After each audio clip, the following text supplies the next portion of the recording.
WPL 2026 సీజన్లో పరమ దారుణమైన ఫామ్తో ఇప్పటి వరకు ఒక్క మ్యాచ్లో కూడా కనీసం బోనీ కొట్టకుండా పాయింట్స్ టేబుల్లో అట్టడుగు స్థానాల్లో ఉన్న ఢిల్లీ, యూపీ ఈ రెండు టీమ్స్ ఈ రోజు బుధవారం పోటీ పడబోతున్నాయి.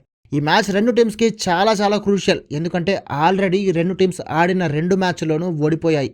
అందుకే ఈ మ్యాచ్లో ఎలాగైనా గెలిచి సీజన్లో బోనీ కొట్టడంతో పాటు క్వాలిఫైర్స్ ఆశలని నిలబెట్టుకోవాలని రెండు టీమ్స్ పట్టుదలగా ఉన్నాయి. బట్ ఈ సీజన్లో రెండు టీమ్స్ని కంపేర్ చేసి చూస్తే యూపీ కంటే ఢిల్లీ చాలా స్ట్రాంగ్గా ఉంది.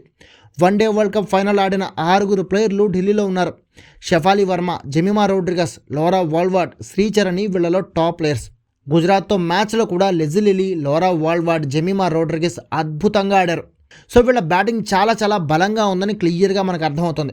అయితే ఇంత స్ట్రాంగ్ బ్యాటింగ్ బౌలింగ్ లైనప్ ఉన్న ఈ ప్లేయర్స్ని జాగ్రత్తగా యూటిలైజ్ చేసుకుని టీంని గెలిపించుకోవాల్సిన కెప్టెన్ డమ్మీ కావడం వల్లే ఢిల్లీకి పెద్ద మైనస్గా మారింది. అండ్ ఇప్పటి వరకు ఆడిన రెండు మ్యాచ్లను ఓడిపోయింది. కొత్త కెప్టెన్ జెమిమా టీంలో ఉన్న ఫీల్డింగ్, బౌలింగ్ అసెట్స్ని ప్రాపర్గా యూటిలైజ్ చేసుకోలేకపోవడంతోనే ఈ రెండు మ్యాచ్లు కూడా ఢిల్లీ ఓడిపోయిందని క్లియర్ కట్గా మనకు అర్థమవుతూనే ఉంది. ఈసారి కూడా జెమిమా కెప్టెన్సీనే ఢిల్లీకి పెద్ద దెబ్బ అయ్యే ఛాన్స్ ఉంది. ఇంకోవైపు యూపీలో కెప్టెన్ మెగ్లానింగ్ కెప్టెన్సీ బలంగానే ఉన్న బ్యాటింగ్, బౌలింగ్, ఫీల్డింగ్ అన్ని డిపార్ట్మెంట్స్లోనూ యూపీ పరమ దారుణమైన ఫామ్లో ఉంది. ఆడిన రెండు మ్యాచ్లోని బౌలర్లు ధారాళంగా పరుగులు సమర్పించుకున్నారు. బ్యాటింగ్లో కూడా ఆ రోజుకి ఎవరో ఒకరు అదృష్టం బాగుండి ఆడడమే తప్ప సూపర్ ఫామ్లో ఉన్న బ్యాటర్ ఒక్కళ్ళు లేరు. అందుకే ఈసారి రెండు టీమ్స్ సిచ్యువేషన్ చూస్తే జెమిమా ఎంత చెత్త కెప్టెన్సీ చేసినా ఈ మ్యాచ్ ఢిల్లీ గెలవకుండా ఎవ్వరూ ఆపలేరనిపిస్తుంది.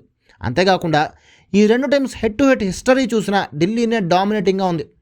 ఇప్పటివరకు WPL హిస్టరీలో ఈ రెండు టీమ్స్ 6 సార్లు తలపడితే అందులో 2 సార్లు యూపీ గెలిస్తే 4 సార్లు ఢిల్లీనే గెలిచింది.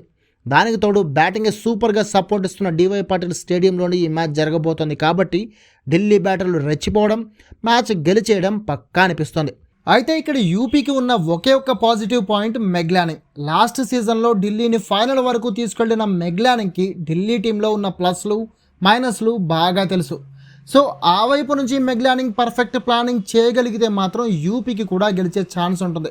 ఏదేమైనా ఈరోజు మ్యాచ్ ఏ టీం గెలిస్తే ఆ టీం టోర్నీలో ముందుకెళ్తుంది, ఓడిన టీం ఇంటి దారి పడుతుంది.